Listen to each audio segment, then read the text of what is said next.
खरोखर आनंद घेण्यासाठी आहे. म्हणजे आपण पूर्वी बघितलं, मी मगाशी लग्नाचा उल्लेख केला की नवरा बायकोंमध्ये सुद्धा जर एकमेकाला समजून घेण्याची, ऍडजस्टमेंट करण्याची किंवा कॉम्प्रोमाइज करण्याची जर त्यांची वृत्ती असेल तर काय घडू शकतं, संसार सुखानं पार करता येतो. तुम्हाला एक किस्सा सांगतो, एक उदाहरण सांगतो की माणसाजवळ जर खिलाडूपणा असेल, एकमेकाला समजून घेण्याची जर अंडरस्टँडिंग कॅपॅसिटी असेल तर जीवन आनंदानं जगता येतं. पु ल देशपांडेंचं नाव आपण सगळ्यांनी ऐकलंय. तर पु ल एकदा पुण्याच्या बाजारातून सुनीता वहिनींना बरोबर घेऊन भाजी मंडईमध्ये गेलेले होते. पु लंना मटाराच्या शेंगा खूप आवडायच्या आणि मग त्यांनी सुनीता वहिनींना विनंती केली की आपण एक अर्धा किलो मटाराच्या शेंगा घेऊया. सुनीता वहिनी म्हणल्या, आज काय ही भाजी आपण करायची नाही, चला मी सांगतो तीच भाजी घ्यायची. मग तो मटाराच्या शेंगा विकणारा जो गृहस्थ होता तो पु लंना म्हणाला, अहो देशपांडे साहेब, एक अर्धा किलो तरी मटार घ्या. तुमच्या शेजारी जे नेरकर राहतात ना, त्यांनी मगाशी माझ्याकडून 10 किलो मटार नेलाय. पु ल म्हणले, वा वा वा वा वा, म्हणले नेरकराने एवढा मटार नेलाय? होय साहेब म्हणले, त्यांचा काहीतरी घोडा का रेडा आहे वाटतं, ते काय मला माहित नाही, त्याला घालायला म्हणून नेलाय वाटतं. पु लंना वाईट वाटलं, ते पुढे गेले. बायकोला काही बोलले नाहीत. आमच्यासारखा माणूस असता तर तिथं माझं का ऐकत नाही म्हणून तिथंच आमचं कुस्ती लागली असते. पण पु ल बायकोला काय बोलले नाहीत. तसंच पुढे गेले, एक 10-20 पावलं गेले असतील नसतील, पुन्हा मागं आले आणि त्या मटाराच्या शेंगा विकणाऱ्या माणसाच्या कानात जाऊन एवढंच म्हटले, या बाईचा नवरा होण्यापेक्षा त्या नेरकराचा घोडा म्हणून जन्माला आला असतो तर लई बरं झालं असतं. म्हणले, चांगला मटार तरी खायला मिळाला. म्हणजे मोठ्या माणसांच्या जवळ जीवनातल्या रागाच्या प्रसंगांना आनंदानं कलाटणी देऊन स्वतःवरती नियंत्रण मिळवण्याची एक प्रकारची त्यांच्याकडे कुशल वृत्ती असते. ती जर आमच्याकडे आली तर आम्ही सुद्धा सुखानं जगू शकतो, आनंदानं जगू शकतो. आणि म्हणून मराठी चित्रपटातले कलाकार आपण नेहमी बघतो. मला तर मराठी चित्रपट पूर्वी मी कॉलेज जीवनामध्ये खूप बघायचो. आणि आपल्याकडे आता काय होतं की मुलांचा विकास का होत नाही, ती पुढे का जात नाही, कारण ती स्वतःला नावं ठेवत बसतात. स्वतःला नावं ठेवणं म्हणजे काय की स्वतःला ऍक्सेप्टच करायचं नाही. म्हणजे सकाळी आम्ही आमच्या आरशासमोर उभे राहिलो की आरशाकडे बघून आम्ही कधीही समाधान व्यक्त करत नाही. काय म्हणतो आम्ही आरशाकडे, बहुतांशी जणांचा असा प्रकार आहे, आमच्या तोंडाकडे बघायचं आरशात आणि काय म्हणायचं, याला देवानं मलाच का असलं घोबाड दिलंय काय म्हणायचं, आम्हाला जन्माला घालताना देव कुठं गेला होता काय. म्हणजे जो माणूस, जी व्यक्ती स्वतःचा स्वीकारच आनंदानं करू शकत नाही, ती जीवनाचा आनंद कसा काय घेऊ शकणार. आता मला सांगा, आपण मराठी चित्रपट बघतो का नाही सगळेजण, होय का नाही, मालिका बघतो, पिक्चर बघतो. मग आता तुम्हाला एक नाव सांगतो, आठवतं का बघा, सिद्धार्थ जाधव मराठी चित्रपटामधला, अशोक सराफ, लक्ष्मीकांत बेर्डे, जॉनी लिव्हर, ह्या सगळ्यांचे चेहरे तुम्ही बघितला तर काय हे सगळे मदनाचे पुतळे होते, सौंदर्याचे पुतळे होते. पण तरी सुद्धा ते चित्रपटाच्या पडद्यावरती प्रचंड यशस्वी झाले, कारण त्यांच्याकडे काय होतं, आत्मविश्वास होता, निर्भयता होती आणि जीवनामध्ये जे आलंय ते आनंदानं स्वीकारण्याची कला त्यांच्याकडे. आणि म्हणून ते जीवनामध्ये यशस्वी झाले. आणि म्हणून जीवनामध्ये यशस्वी व्हायचं असेल, मोठी माणसं काय यशस्वी झाली, तर त्याचा पहिला नियम आहे, accept yourself as you are. तुम्ही जसे आहात तसा स्वतःचा आनंदाने स्वीकार केला तर आम्ही काय होऊ शकतो, आनंदी बनू शकतो. जीवनाचं पहिलं रहस्य आहे. मग आमच्या मनातच निगारात्मक विचारांची सुरुवात होते. नृसिंहवाडीला बघा, आपल्याकडे हजारो लाखो लोक येतात, त्यातले खऱ्या अर्थानं किती तळमळीचे दत्तभक्त असतात मला सांगा. त्यातल्या बहुतांशी जणांच्या मनामध्ये विचार काय असतो माहितीये, नृसिंहवाडीत गेलं की चप्पल कुठल्या दुकानात काढायचं. भीती का, दत्ताच्या दर्शनाची ओढ नाही, माझं चप्पल कोण हाणलं तर, माझं चप्पल कोण हाणलं तर, माझं चप्पल कोण हाणलं तर, घरापासूनच विचार करत जायचं. मग शास्त्र काय सांगतं, 2 प्रकारची मनं असतात माणसाला, एक बाह्य मन आणि अंतर्मन. मग तो बाह्य मनामध्ये जो विचार करतो तोच अंतर्मनामध्ये स्थिरावतो, त्याच्या लहरी विश्वमनाकडे फेकल्या जातात आणि विश्वन म्हणतं, तथास्तु, जशी तुझी इच्छा, तुला वाटतं तसंच घडेल, चप्पल जायचं वाटतं ना तुला, गेलं म्हणून सांग. आणि मग ते दर्शन आतून घेऊन येईपर्यंत चप्पल कोणतरी पळवलेलं असताना काय म्हणते, चायला म्हणलंच होतं आम्ही आमचं चप्पल कोणतरी येणार म्हणून. म्हणजे आमच्या विचारांवर आमचा एवढा पक्का विश्वास आहे की बोलायची सोय नाही. आणि म्हणून आमच्या मुलांना जर आम्हाला अधिकारी करायचं असेल, उत्तम खेळाडू बनवायचं असेल, प्रशासकीय अधिकारी बनवायचं असेल, तर आम्ही मुलांना विश्वास दिला पाहिजे की तू हे करू शकतोस, यू कॅन डू इट, मी आहे तुझ्या पाठीशी. मुलांच्या पाठीशी आम्ही खंबीरपणे उभं राहिलं पाहिजे. मात्र आम्ही मुलांना काय म्हणतो, तू तोंड बघ जा आरशात, युपीएससी करतोय मग तुझ्या बाण केलं असतं, आम्हाला जमून या, तुला काय होतंय. आणि गावात सुद्धा सांगतोय मी, हे आमचं पोरग काय भविष्यात दिवा लावला असं वाटत नाही. आपणच जर असं आपल्या पोरांबद्दल म्हणलो तर कर्तृत्वाचा दिवा सोडा, घरातला लाईटचा दिवा सुद्धा पोरग लावू शकणार नाही. म्हणून आपण जे काय बोलतो त्याचा परिणाम मुलांच्या मानसिकतेवर होतो. म्हणून काय झालं होतं, कदाचित उदाहरण तुम्ही ऐकलं असेल, त्याच्या पुनरावृत्तीचा दोष पत्करून सांगतो.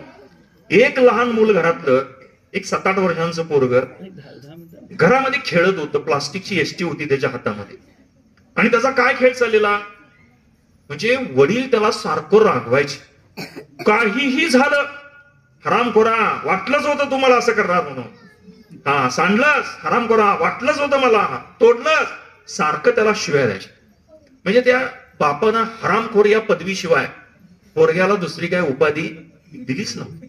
मग एक दिवस तो बाप संध्याकाळी कामावरून घरी परत आला आणि बाहेरच्या खोलीमध्ये बघितलं तर पोरग खेळत होतं एसटी हातात.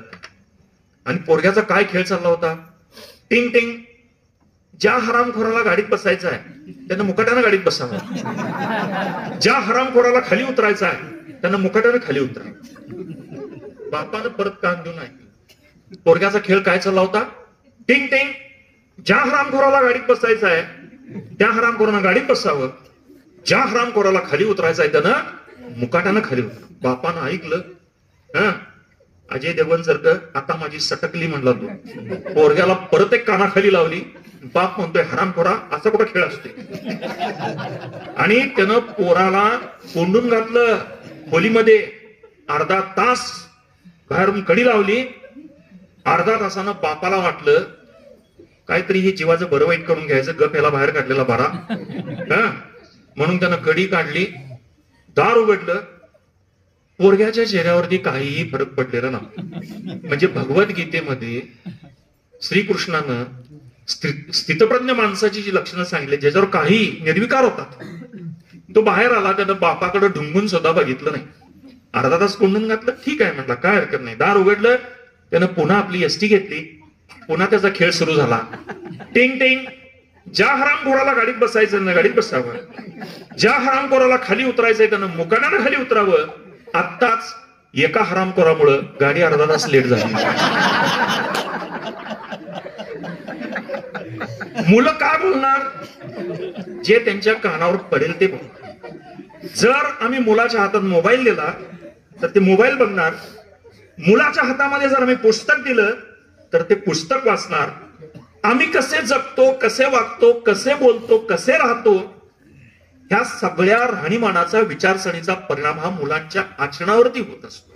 आणि म्हणून ही छोटी छोटी मुलं, मला कौतुक वाटतंय ही मुलं खरोखर ऐकायला बसली, त्यांचे पालक असतील इथं, ही भाग्यवान आहेत. आणि म्हणून गणेश जयंतीच्या निमित्तानं तुम्ही असे उपक्रम, खरोखर स्तुत्य उपक्रम राबवा. मुलांच्या वक्तृत्व स्पर्धा घ्या, निबंध स्पर्धा घ्या, हस्ताक्षर स्पर्धा घ्या, चित्रकला स्पर्धा घ्या. तुमच्यातल्याच मुलांना हित येऊन पुढे बोलण्याची संधी निर्माण करून द्या. त्यांना व्यासपीठ निर्माण करून द्या. याच व्यासपीठावरून, याच घरवाडमधून उद्याचे चित्रकार घडतील, पत्रकार घडतील, लेखक घडतील, कवी घडतील, साहित्यिक घडतील, विचारवंत घडतील, प्रशासकीय अधिकारी घडतील. कारण तुम्ही आज मी बघितलं की हे सगळे तुम्ही नियोजनामध्ये आहात. नामदेव थोरवत साहेब आहेत, अजित सिंह सरनोबत आहेत, दीपक ढेकळे आहेत, दीपक मंडलिक सर आहेत, महेश थोरवत आहेत, सचिन वाईंगडे, सतीश थोरवत, कल्मेश सुतार, दीपक खाडे, आमचा मित्र आहे प्रमोद, आमच्या बंधुराजांचे मोठे वर्गमित्र आहेत. हे सगळे खरोखर घालवाडकरांच्या जवळ एक संवेदनशीलता आहे. परवा आम्ही, आज आमचे मित्र आले नाहीत, इमाम पटेल सर, वळीवडेला, मला वाटतं सरांच्या हायस्कूलचं नाव काय, डॉक्टर मालती जोशी हायस्कूल, तिथं सर आहे. तर तिथे एक साहित्य संमेलन सरांनी खूप मोठं घेतलं. आणि त्या साहित्य संमेलनाला पटेल सरांनी आम्हा सगळ्यांना बोलवलं होतं. म्हणजे उद्घाटनला प्रमुख वक्ते म्हणून मला बोलवलं होतं. परिसंवादामध्ये या आमच्या सगळ्या या युवा वक्त्यांचा त्यांनी परिसंवादामध्ये त्यांचं व्याख्यान ठेवलेलं होतं. म्हणजे हा एक अवलिया माणूस आहे आमचा इमाम पटेल सर म्हणजे. तर इतके उत्साही, हर हुन्नरी, इतकी प्रचंड ऊर्जा, इतका आनंद. मी शिरोळमध्ये निघल्यापासून घालवडला येईपर्यंत जवळजवळ 5-7 फोन झाले असतील सरांचे. सर पोचला का नाही, सर पोचला का नाही. का सरांना का भीती होती, वक्ता जर वेळेत पोचला नाही आणि जर ते संयोजकांच्या वर जर काय आली जबाबदारी, तर ह्या वक्त्याला इथं आणलं कोणाचा प्रश्न विचारणं आणि ते जाणार पटेल सरांच्याकडे जाणार सगळं ते रिपोर्ट. त्याच्यामुळे सरांना धाकतो कधी. सर म्हटलं मी पोचतोय, जरासं लेट झालं ही गोष्ट कधी आहे. कारण आमची मोठी कन्या आज सांगरोळ महाविद्यालयात गेली होती ती राज्यस्तरीय स्पर्धेसाठी. तिला यायला जरा उशीर झाल्यामुळे मी अगदी मनपूर्वक तुम्हाला सगळ्यांची दिलगिरी व्यक्त करतो की खरं जरा यायला आम्हाला थोडा वेळ झाला. पण तुम्हाला भेटल्यानंतर, तुमचं अगत्य आपुलकी बघितल्यानंतर मला खरोखर आनंद वाटला. कारण मंडलिक सर असं म्हणलंय संतांनी, जिथं प्रेम आहे, जिथं आपुलकी आहे, जिथं अगत्य आहे, तिथं दगडांचा वर्षाव झाला तरी जावं. आणि जिथं प्रेम नाही, अगत्य नाही, आपुलकी नाही, तिथं हिरे माणिक मोत्यांचा वर्षाव झाला तरी तिथं जाऊ नये, पाऊल ठेवू नये. पण तुम्ही सगळ्यांनी अगत्यानं आम्हाला या ठिकाणी बोलवलं आणि या व्याख्यानमालेच्या निमित्तानं आमची सगळ्यांची मनोगत ऐकून घेतली. तर खरोखर मी पुनश्च एकदा तुम्हाला सगळ्यांना, संयोजक मंडळींना धन्यवाद देतो. आणि भविष्यातही अशा पद्धतीचे उपक्रम आपण आयोजित करावे. ही मुलं चांगल्या वक्त्यांच्या जवळ जावे, चांगल्या विचारवंतांचा, साहित्यिकांचा, लेखक कवींचा सहवास त्यांना मिळावा, साधू संतांचा सहवास मिळावा. गणेश जयंतीच्या निमित्तानं मुलांना तुम्हाला अथर्व शीर्ष पाठ पाहिजे, तुम्हाला गणेश स्तोत्र पाठ पाहिजे. संस्कृत श्लोकांचं उच्चारण जर आपलं शुद्ध झालं तर भविष्यात शब्दांचे उच्चार आपल्या स्पष्ट आणि शुद्ध होतात आणि आपल्या वाणीला एक धारदारपणा आणि अस्खलितपणा प्राप्त होतो. म्हणून या गणेश जयंती करून ही विद्येची देवता आहे आणि त्याची कृपाही राहतेच. आता मी तर मगाशी तुम्हाला सांगितलं, पुलंचं उदाहरण सांगितलं, सुनीताबाईंनी बोलल्या, पुलंनी ते खिलाडू वृत्तीपणानं सगळं नेलं. तर आता मी वकील आहे स्वतः, मग बाहेर कार्यक्रमात पाहिजे तेवढ्या ताकदीनं मी बोलू शकतो, घरात मी तसा शांतच असतो, या सगळ्यांना माहिती आहे. का म्हटली सर तिथं आम्हाला बोलायची जास्त संधी मिळत नाही. तर सांगण्याचं तात्पर्य असं की या मुलांना चांगल्या ग्रंथांचा, पुस्तकांचा, विचारवंतांचा, साहित्यिकांचा सहवास मिळावा. घरच्या पालकांची सुद्धा ही जबाबदारी आहे. आम्ही जर टीव्हीवरती ते मालिका लावून बसलोय, काय मालिकांची नावं, आमच्या भन्नाट मालिकांची नावं मध्ये माझ्या नवऱ्याची बायको, काय मुलांना अर्थ सांगायचा आम्ही, बाबा याचा अर्थ काय विचारलं तर, मालिकेचं नाव माझ्या नवऱ्याची बायको, काय एक्झॅक्टली काय, तुझ्यात जीव रंगला, तुझ्यात जीव गुंतला, म्हणजे काय. ही जरा सौम्य नाव आहेत सोडा. ती मध्यंतरी एक मालिका आली होती बघा, काय माहितीये का नाव तिचं, तुला पाहते रे, आठवतं क्या माग, तुम्हाला काय सांगायला लागत नाही, मला माहिती आहे. त्याच्यातला जो प्रियकर होता तो 50 वर्षांचा आणि प्रियसी 20-25 वर्षांची. म्हणजे ज्यांनी मालिका बघितलेली आहे त्यांना आठवत असेल ती मालिका बघितल्यानंतर म्हटली सर 50-55च्या पुढच्या लोकांच्या अपेक्षा वाढल्या होत्या, आपल्याला पण संधी आहे. नंतर ती मालिका मध्यंतरी आमच्या पाठकबाई आल्या, त्यांनी बराच वेळ घेतला. मग हरकत नाही आहे, बघायला हरकत नाही. आता मालिका नव्हत्या का सांगा मला, डॉक्टर बाबासाहेब आंबेडकरांची मालिका होती. आता सुद्धा टीव्हीवर बाळू मामांची मालिका सुरू होती, राजेश शाहू महाराजांची मालिका झाली, संत तुकाराम महाराजांची मालिका होती. मग अशा प्रबोधनात्मक मालिका आम्ही का दाखवू नये मुलांना. असू दे, करमणूक म्हणून एखादा चांगला चित्रपट बघा, मी बघतो. चांगले करमणूक प्रधान, शुद्ध निकळ मनोरंजन करणारे चित्रपट मी बघतो. ते अशोक सराफचे असतील, परेश रावलचे असतील, जॉनी लिव्हरचे असतील, राजपाल यादवचे असतील. ती सुद्धा एक कला आहे, त्यांना दोष देऊन चालणार नाही आपल्याला. चित्रपटाच्या किंवा मालिकेच्या पडद्यावरती काम करणं हे सोपं नाही आहे.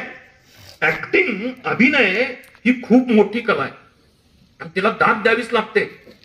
आता निळू फुले जुन्या सगळ्या महिलांना माहिती आहे, तो पडद्यावर आला की नाही, बायका म्हणायच्या आला बघ योग्यकडा काय, म्हणजे मग त्याला नावं का ठेवायची, त्यांनी भूमिका त्यांनी चांगली वटवलेली होती.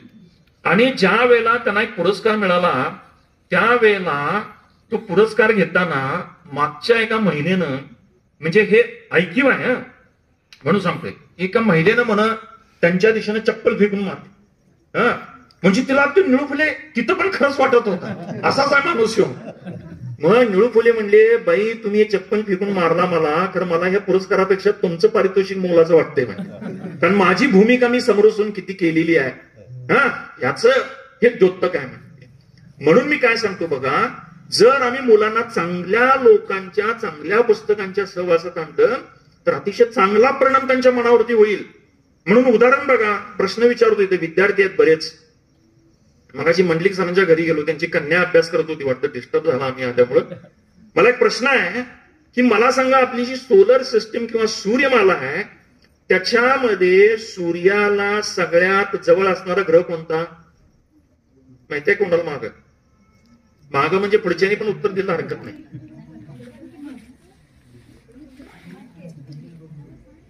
इकडे पण विद्यार्थी आहे. सूर्याला सगळ्यात जवळचा ग्रह बरोबर आहे बुध, मर्क्युरी.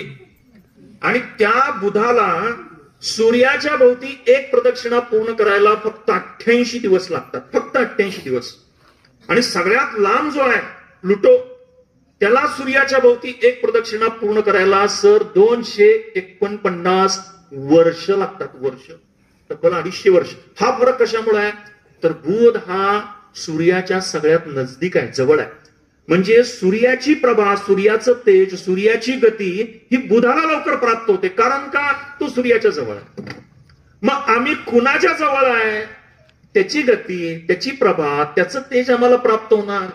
एखाद्या नकारात्मक माणसाच्या, नकारात्मक मनोवृत्तीच्या माणसाच्या आम्ही जवळ असू तर आम्हाला त्याचे विचार प्राप्त होणार, कारण ते निगेटिव्हच बोलत असते काय. हा म्हणजे आता हल्ली एखादा माणूस आजारी पडेल, चांगलं बोलायला पाहिजे नाही, लवकर बरे व्हाल तुम्ही, काही काळजी करू नका, हा व्यवस्थित औषध पाणी घ्या, पथ्य पाळा, काय नाही, ठणठणीत होता 8 दिवसात तुम्ही. ही निगेटिव्ह लोक काय करतात? काळजी घ्या. परवा ते आमची शेजारची सकाळी मिश्री घासत बसली होती उमऱ्यावर, दुपारी ऍडमिट केला आणि संध्याकाळी गेली की त्या माणसाच्या म्हणजे अगोदरच ती पिचकलेलं असते आणि त्याची ताकद कमी करायची, ह्याला काय अर्थ आहे काय? दवाखान्यात गेलं, चांगलं बोलायला पाहिजे, लवकर घरी परत या असं म्हणायला पाहिजे. आणि हल्ली लोकांना एवढी घाई की सिरियस आहे म्हणलं तर इकडे भावपूर्ण श्रद्धांजली, अजून काही कळलेलं नसते. आणि माझं तर एवढं जमलिंग होते, मला फोटो बघितलं की धक्का बसतोय, पहिला वाढदिवस आहे असं, कारण एकाच ग्रुपमध्ये सगळं तेच, वरती हॅपी बर्थडे, मग ते फुलं, खाली भावपूर्ण श्रद्धांजली, मध्येच सगळं मेसेज त्यातच, आणि सगळ्यांना एकसारखीच फुलं. आणि काय काय तर एवढी कंजूस असतात, एकच फुल टाकायचं. आता काय तुझ्या बागेतलं तोडून आणून द्यायचं, एकच फुल, एकच स्टार, थँक्यू सो मच म्हणायचं नाही, ओनली टेक्स. आता ओके बिके गेलं सगळं, ओनली के. नंतर नंतर फक्त ती दांडी शिल्लक राहते काय. कसली मनोवृत्ती आमची, भरभरून बोलावं, भरभरून शुभेच्छा द्याव्यात, कौतुक करावं, असं अजिबात नाही. म्हणजे इतकी माणसं संकुचित असू शकतात. अरे दिले, आता तुम्ही बघा येतं काय गरज होती एवढी बुके देण्याची, पण तरी सुद्धा तुमच्याकडे अगत्य प्रेम असल्यामुळे प्रत्येकाला तुम्ही एवढी फुलं दिली. वास्तवात व्हॉट्सअपवरची नव्हे, प्रत्यक्षात एवढं तुम्ही दिलं. म्हणून त्या मोबाईलनं एवढा सगळा गोंधळ केलेला आहे की एकमेकांशी बाबा भरभरून त्यांना शुभेच्छा द्याव्यात, सांगावं, असं हल्ली माणसाचा भाव शिल्लक राहिलेला नाही. म्हणून ते हाताळताना सुद्धा चांगलं आहे, ते उपकरण चांगलं आहे, ते माध्यम चांगलं आहे, आम्ही त्याचा वापर कसा करतो हे महत्वाचं आहे. माणसं थांबणारच हो. मी बऱ्याच ठिकाणी बघतोय हे स्मशानभूमीत सगळा विधी चालू आहे, तरी यांची रिंगटोन सुरूच. तिथं पण ते स्मशानभूमीत जायचं आणि तिथं सुद्धा मी गेला ऐकलेला किस्सा सांगतोय की तिकडं सगळं ते धन द्यायचं विधी सुरू आहे आणि ह्याला मोबाईलची रिंगटोन होती, बहारो फूल बरसाओ मेरा महबूबा आया आहे, असं काहीतरी गाणं त्याच्या रिंगटोन वरती. म्हणजे कुठं आपण बाबा मोबाईल आपला सायलेंटवर करावा, शांततेत राहावं, पथ्य पाळावी अशी गोष्ट, आणि कशाचं काही गांभीर्य नाही. म्हणजे ज्या घरामधलं माणूस मयत झालंय, काय माणसं स्मशानभूमी असू देत, त्या घरात असू देत, काही दुःख देणं घेणं, संवेदना म्हणून माणसाच्या मनाला काही उरलेली नाही, अशी परिस्थिती आहे सध्याची. मग हेच प्रबोधन काय करायचं की आपण बाबा भानावर यावं, शानं व्हावं. हे गांभीर्य पाहिजे का नको. माणूस गेलेलं जरी वृद्ध असलं तरी त्या घरच्या लोकांना मी असं बघितलंय की ती तिथंच ती आई गेलेली आहे, ते सगळं त्यांचं हल्लकल्लोळ सुरू आहे आणि बाकीच्यांचं वेगळंच नियोजन सुरू असतं. म्हणजे या सगळ्या परिस्थितीतनं मगाशी प्रज्ञा म्हणाली तसं तंत्रज्ञान खूप वेगवान आलंय. आता सगळं गुगलवरती आपल्याला सर्च केलं की सगळं प्राप्त होतंय. गुगलच एक दिवस बंद पडलं तर काय करायचं. युट्यूबवर सगळं पाहायला मिळतं. म्हणून मूळ माणसं वाचणं, गुगलपेक्षा माणसांची पारख करणं, माणसं वाचणं हे जास्त मला महत्वाचं वाटतं. मी सुरुवातीला तुम्हाला म्हटलं होतं की अधिक वेळ तुमचं मी घेणार नाही, कारण जवळजवळ आता 9:45 वाजत आलेले आहेत. एवढा वेळ तुम्ही मला सहन केलेला आहे. पुन्हा किंवा योग आला तर नक्की आपण या निमित्तानं येऊयात.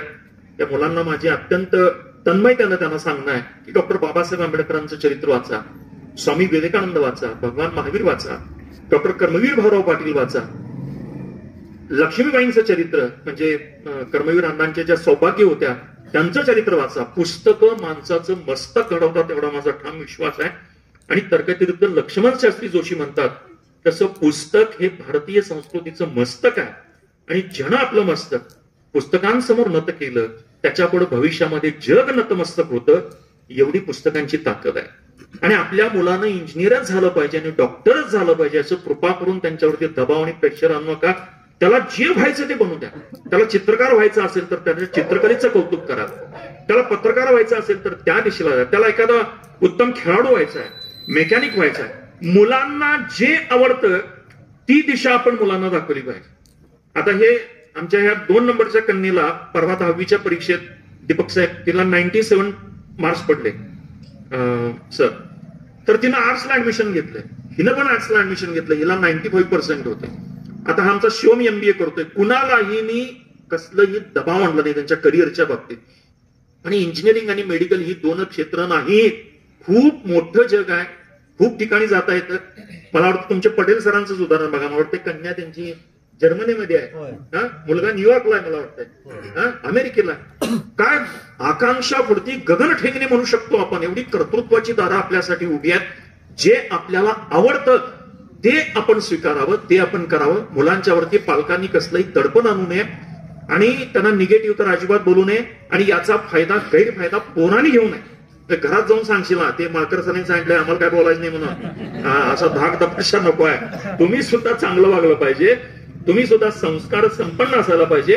आणि घरी सुद्धा आज या गणेश जयंतीच्या निमित्तानं आपण संकल्प करूया की आपण एकमेकांची सगळ्यांनी प्रेमाने वागूया, अगदी सौहार्दानं वागूया, भाव समृद्धतेनं वागूया आणि एकमेकांचं जीवन आपण आनंदानं फुलवूया. कारण एक शेवटचं उदाहरण आणि सांगतो आणि थांबतो की मराठी गाणी, हिंदी गाणी मी काही आवड आहे म्हणून ऐकत असतो.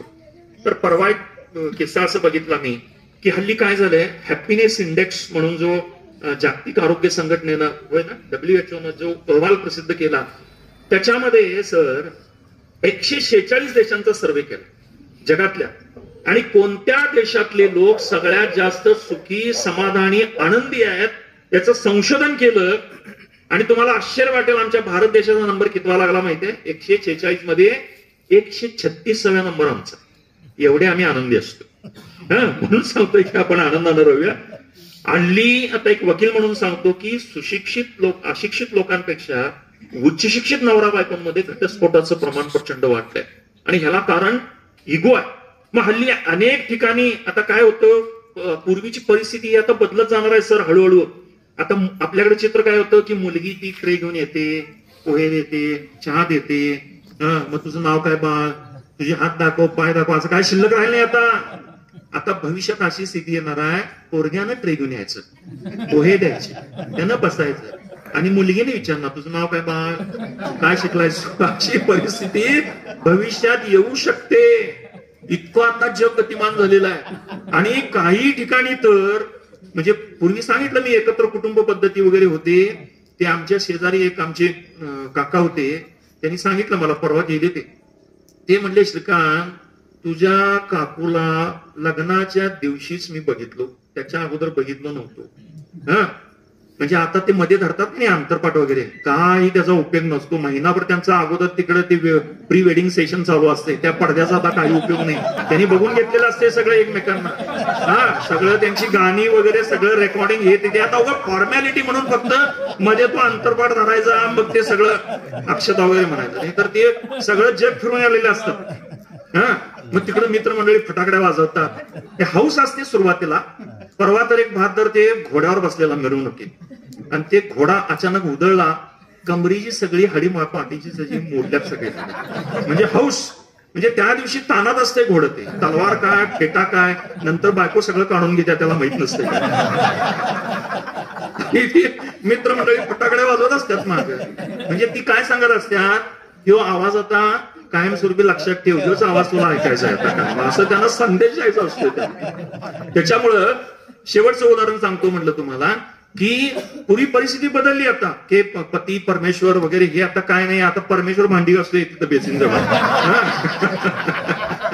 असं काही नाही. आणि मग ते एक नवरा बेसिन जवळ भांडी विसरत होत, आणि ते रेडिओ तिथे शेजारी ठेवलेलं होता. त्याच्यावरती गाणं लागलेलं, मराठी पिक्चर मधलं गाणं. तुम्ही कदाचित ऐकलं असेल, जुना पिक्चर आहे, कामापुरता मामा नावाचं एक पिक्चर आहे बघा.